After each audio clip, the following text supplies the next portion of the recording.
ju o 6 eur, ktoré jej dala mama. Stalo sa to približne na rovnakom mieste ako útok z minulého týždňa. Vtedy páchateľ ukradol žene kabelku a už je vo vyšetrovacej väzbe.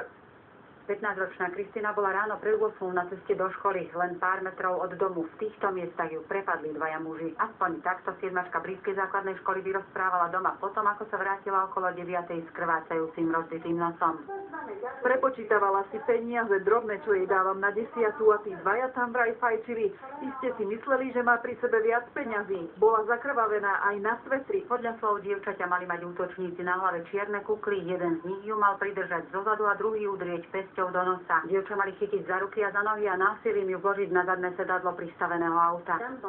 Inak jej neublížili, len cítila, ako jej vyberajú z vrecka peniaze, lebo mala tepláky na sebe a hovorila o nejakom modrom aute. Bola vyľakaná. Potom ako útočníci dievčaťu vzali peniaze, mali ju vyložiť v týchto miestach. V slepej uličke za cintorínom Kristína tvrdí, že v aute jej vobchali do úst tabletku, ktorú však neprehotla a odovzdala ju polícii. Nakoľko v danej veci prebieha vyšetrovanie, nie je možné k prípadu poskytnúť žiadne bližšie informácie. Polícia podľa našich informácií momentálne preveruje, čo sa vlastne stalo, ako aj totožnosť jedného podozrivého muža. Komárnenská vyšetrovateľka začala trestné stíhanie vo veci zločinu lúpeže a zločinu obmedzovania osobnej slobody. Pre televíziu Joj, Drahu Dobrovičová.